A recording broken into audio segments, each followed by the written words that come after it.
Welcome back to the regular podcast. It's anything but Spider-Man Across the Spider-Verse, the sequel to Spider-Man Into the Spider-Verse, an Academy Award winner for Best Animated Picture, just released. So today, let's just talk about it. Initial thoughts. What did you think of Across the Spider-Verse, man?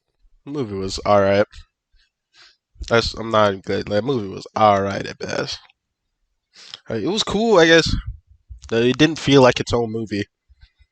And I know it was like a part one, but to be honest, they kind of stopped marketing it as a part one, so I really forgot. Mm. And the fact that the movie really doesn't have a plot of its own. Most of its plot is just set up for the next movie. But it's pretty cool, I guess. I mean, I have a different problem. I really love the movie. I'm not gonna say that it's the best comic book movie ever, probably not even the best Spider-Man movie ever, but or the best animated movie, but it's definitely a really great movie. I loved it. It's just true to Spider-Man and transcends what you think a Spider-Man movie should be, especially with the animation. And they just do some really cool things with this animation style. I really love it overall. I mean, do you think that they should do something like a different type of animation style here? I Because I mean, think nah. every universe they had something different. I feel the animation is kind of what makes this more unique, I guess. I mean, it's the same animation from the first one, so it's not really anything. It doesn't have that same wow factor, but the animation is good and it does give the movie identity. So I feel it does keep that same thing where that comic style is really intact and different for each character, which is pretty cool. But I kind of not gonna lie, it is kind of distracting and not visually appealing for characters like Spider Punk. Like it is cool to look at, but it's just kind of distracting and like the characters don't really fit on screen together in my opinion. But in terms of just the style, it is pretty good. Like outside of their own universe, they kind of like it's kind of like a mesh between these different, art styles and stuff, and it kind of looks weird on screen. Like like you said, it's a cool novelty to look at for the first time, but then once you like rewatch it, it's like okay, now you're looking at these multiple different animation styles on one Right. screen. Obviously, it has a lot of work put into it behind the scenes, but it's still to the eye, it's not as pleasing as the first time you watch it. Just to say the least. But I mean, with Gwen's universe, it, how everything behind her is like painted and the paint is like dripping off the walls and stuff, but she's still animated in the animation style that we know and love.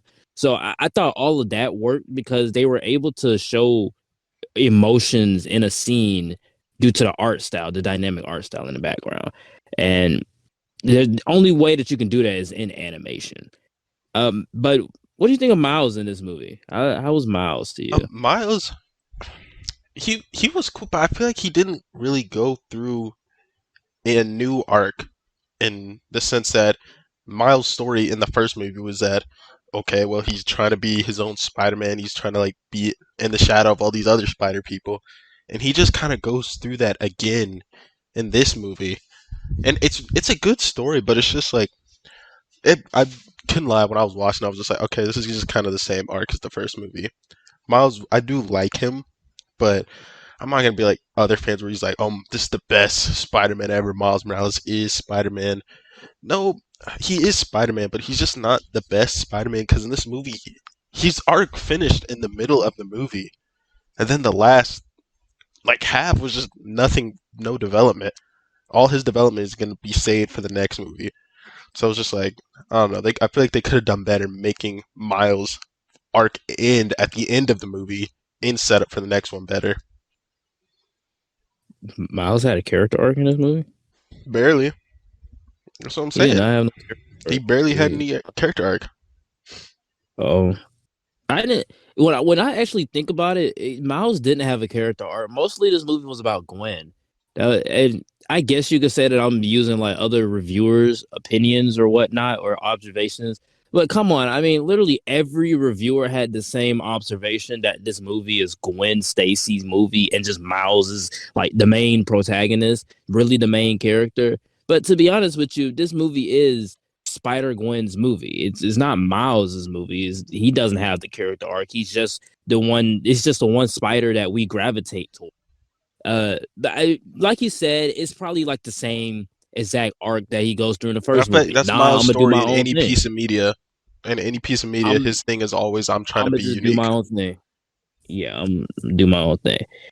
Uh, so I mean, it's really just the same, just the same thing as other reviewers say. It's Gwen Stacy's movie. She has an arc. I think when this movie ends, her arc ends. That's perfectly fine. I understand that. And when you watch this movie in hindsight, you know from the beginning of the movie and the end of the movie, this whole movie is Gwen Stacy's arc. Uh, but the canon events thing is so weird Stupidest idea, in my because opinion. This whole I don't think it's concept of canon stupid. events is just dumb. I don't think it's stupid. I just wish that other Stupid spiders would have execution. stood up.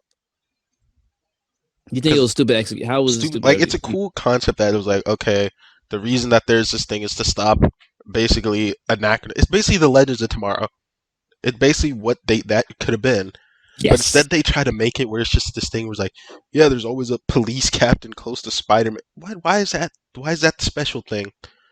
Like, it's so stupid. And the fact that this entire universe of Spider people, this entire organization, and apparently it's got some of the Spider people that we know, and they all just are like, yeah, it was just it's just canon event. Gotta let it happen. Like that's like not one of them is just like, well, hold on, we're just gonna be okay with letting these people die. I feel like that, and the fact that Miles is the only one who's kind of has a problem with that, just goes against like the whole idea of what Spider-Man is originally about. And I just thought it was so dumb how it turned into Miles is the only one who thought that was a problem. That really just kind of made me angry. Mm. I to be fair, I think the canon events thing actually works. I mean, it's just a trial, a passage of a rite of passage for spiders just to go through that. They have to go through Uncle Ben. They have to go through the death of somebody close to them to become Spider-Man. They have to go through the choices, the consequences. All of that works because it's what Spider-Man is. He has to go through all of that. That's what Spider-Man has to go through. So when you're talking about canon events and a police captain dies as close to Spider-Man, I don't think they specifically meant an actual police captain. Yeah, No, that may be I swear, you it, to the I best of my ability, I remember Miguel saying a police captain close to Spider-Man dies. I swear that's. I could be wrong, but maybe for this I swear that's what maybe they for said. these specific spiders, but it doesn't always have to be a police captain. It could be, like I said, Going by Uncle what I Ben. heard in the It could be movie. a police captain. Hey, I'm just saying these canon events are literally just the timeline of events that all spiders go through. It may not always be a police captain. It may not always be Uncle Ben. It could be Uncle Aaron, Aunt May from Tom Holland's universe. Easy like that. But where I kind of agree with you at, but also kind of disagree is the idea that Miles is the only one that disagrees with it. Yeah, from that sequence in 2099, which will kind of lead us into Miguel and his world view, that sequence in 2099, yeah, it looked like Miles was the only one who didn't agree with that, but also Hobie didn't agree, Gwen didn't agree, Peter B. Parker didn't agree. They just went along with Miles because I feel like they're all lonely people, which are what spiders are. They're all lonely people trying to find some way to find community within each other. And that's another thing that I love about Miguel in this movie. He's a guy who's very lonely. He's different from all the other spiders, but he finds community in bringing in these group of spiders together to kind of save the universe because he saw that his universe died through those anachronisms and messing up the canon event timeline. You can see where he's coming from. And I can see how Peter B. Parker, someone who literally witnessed that universe dying, can see where Miguel coming from as well. So he wants to be on his side a little bit more. And he also experienced that. Gwen Stacy experienced that.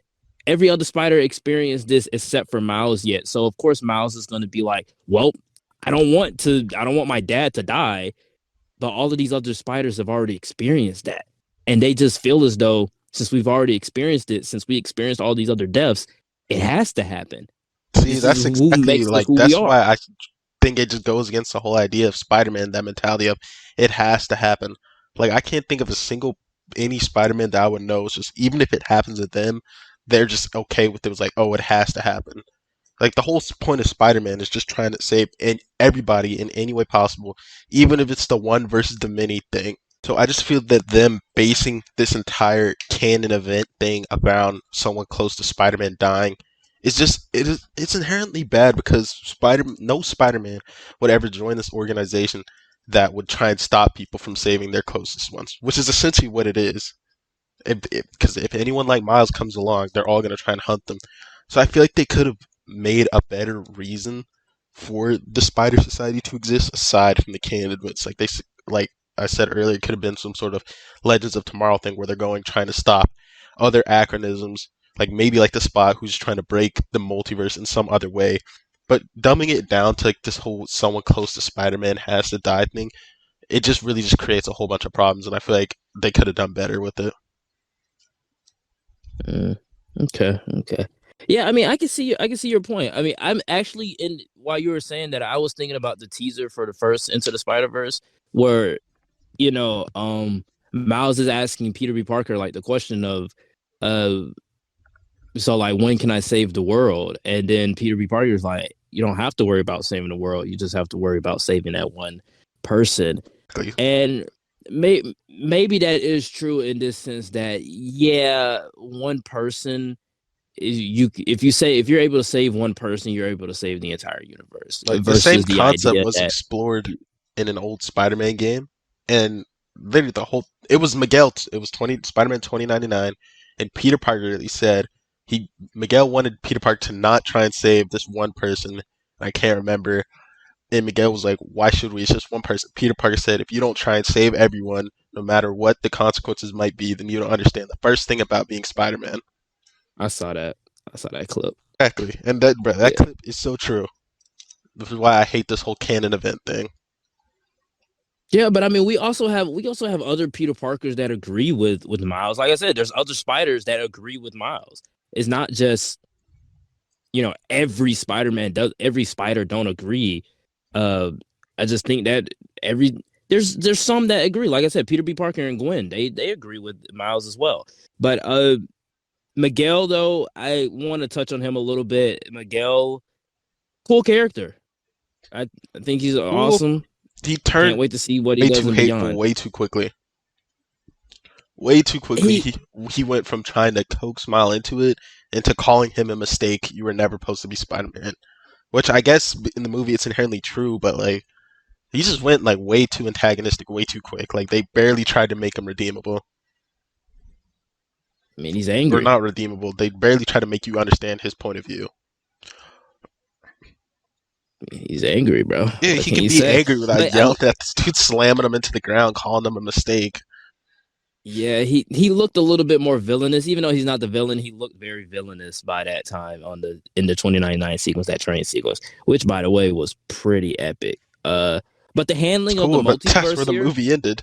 That trains yeah, that's where the movie ended. It ended in the middle, and that the movie. end is I just feel like like that should have been where the movie ended. I thought that's where it was gonna end. I I thought was that was like, where it was going to end too. I told you guys when I got out of it, I was like, for the first 40, or I think I told one of our other friends, the first 40 minutes, I mean, that last 40 minutes, I was on the edge of my seat because I'm like, it's going to end here, it's going to end here. Because I knew it was going to end on a See, cliffhanger. for So I'm like, you, okay, you it's going sound to like you end were right more there. excited, but for me, I was just like, after that happened, I was like, well, I know the movie's just going to end soon, so how are they going to wrap this up? And then it just kind Yeah, of because it just ends kept to be going. continued. Exactly, it keeps going, and then it just ends. And I feel like that's a horrible. I feel like a good cliffhanger concludes the movie of its own while also setting up the next one. But this one, it's like they just had the two movies, cut it in half, and said, all right, this is where it ends.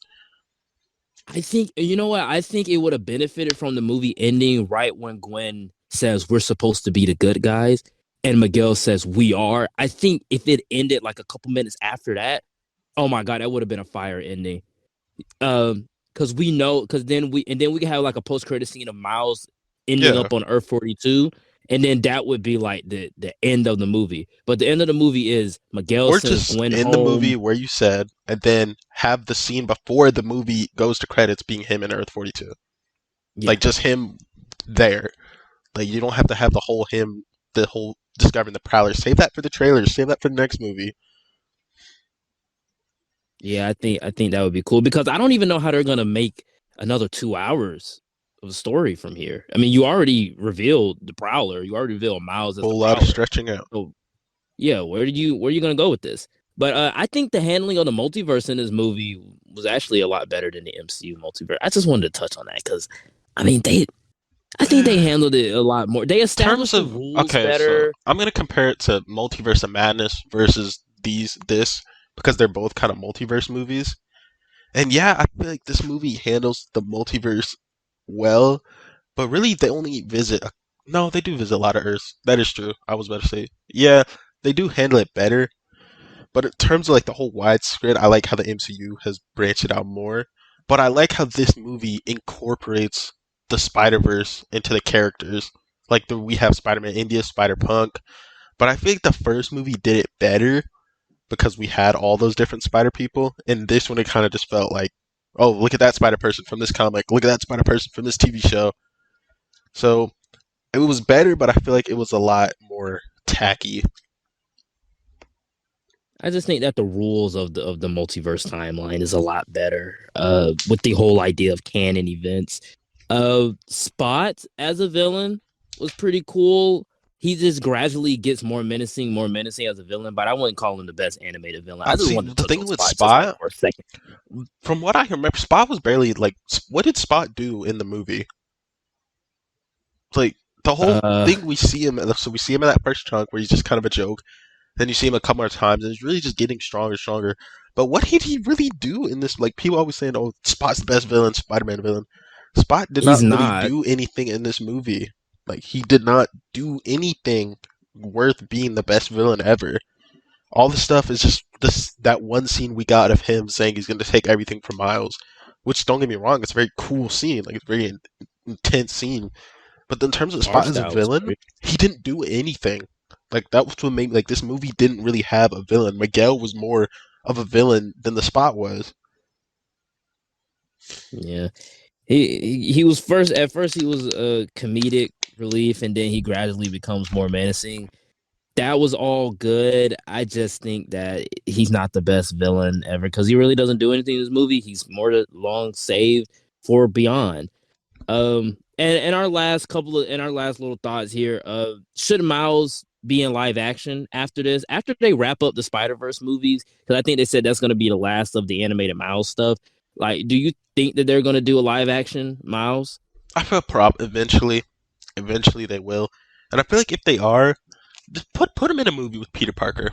I don't think we need. I think we could let Spider Verse be its three solo Marvel movies.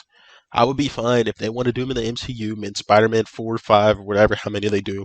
I would be fine. I would love to see a Spider Man alongside Peter Parker because there's very few pieces of media where we get both Spider Man working together at the same time. Like it's always one Spider Man's gone while the other one's here. So I feel like if they're gonna do it, make him be a team up movie with another Spider Man. But if they just want to do a solo thing, I feel like there's no reason to after the Spider Verse. Yeah, yeah, I agree. I think if they, I think what okay, what if they do make a live action Miles? I feel like they're gonna mess it up. I feel like it's gonna be a Morbius. Like you just coming off of these epic animated movies, and then they're gonna do a live action Miles, and it's just gonna be Morbius because they're not gonna have Disney behind them. I love Are you Sony. talking about if Sony Sony makes does great it? If Spider Man Sony does it, then no, no. because Sony is gonna do it. This is Sony's gonna do a Miles Morales movie live action. If If they do it, I mean, I feel like it's gonna be more along the lines of I just don't trust if it Sony by comes out, they're gonna themselves do with more. Spider Man. I don't I trust them by I themselves with mean, Spider Man. from across the Spider Verse and into the Spider Verse, they've done a pretty good job, and they have some really great Spider Man movies. I just feel now if they go more into Let me live clarify action, with the live action Spider Man movie. I don't yeah, trust them that's what with I'm their talking live about. action Spider Man movies. Amazing Both Spider Man, Spider Amazing Verses were Spider Man good. 2. Yeah, even I really like those movies, but I admit like they do have so many inconsistencies and problems with them. I only like them because I'm biased towards them because those are the movies I grew up with. But in terms of Sony doing like a solo Miles Morales movie, no, I would much rather prefer Marvel do Miles Morales with Peter Parker. That's just what I would prefer. Okay, I can see that. Well, we're gonna wrap up our final thoughts here in this section. Any final thoughts on Spider-Man Across the Spider-Verse? Do you have a letter grade, a number grade, anything like that? The, literally, like, I'm not even gonna lie, I was so disappointed by this movie after watching it. I didn't even think of all that. Like, that's really, I don't want to say my, like, my one word with this movie is disappointment, but I am super disappointed with this movie based from all the way they built this movie up with the trailers, all the uh, outrage for this movie I saw on the internet. I still see to this day. Like, I expected a 10 out of 10 movie, but we got when I sat there and watched it, I was just like, okay, this is really just a 2 hour long trailer for the next movie, and that's I don't have a problem with things that end on cliffhangers, but I have a problem is when if you take away the second movie, your movie doesn't stand on its own. It's like you should build a movie that can stand on its own while also setting up the next one because the next one might suck. The next one might suck, and then your cliffhanger was worth nothing. So I don't like movies that build their whole thing just to be like a movie cut in two halves. So this movie, I'm not gonna lie, I was disappointed. And like, if I had to give it anything, I guess I would give it like it's like 7.6 out of 10 or something. I don't know about Dang. letter ranking, but like So this, you thought the first one was better? yeah, probably in terms of Or movie, yeah, I don't know. It just disappointed me. And even I'm not the greatest fan of the first one. Yeah, this movie just disappointed me. dang. Oh, well, I mean, I can understand the criticisms on the cliffhanger and stuff like that, but I definitely think that from everything, the actions have consequences, story, the animation is all of it, the dialogue, the story itself, the villain, just and the antagonist and Miguel, the canon event stuff, all of it just transcends what you think a Spider-Man movie should be and what it is. I mean, it's one of the greatest Spider-Man movies, if not the best in my opinion, is up there with Spider-Man 2, No Way Home. So I really love this movie. I'm giving it a 9.8, bro. Like I'm that and I'm not even biased because I don't even like the first Spider-Man movie like that. I'm on the same level as you. I think it's overrated. I would rather watch any other Spider-Man movie than Into the Spider-Verse. But I love this one. I walked out of this one and I was like, yeah, that was great. It lives up to the hype. Not the best comic book movie, not the best Spider-Man movie.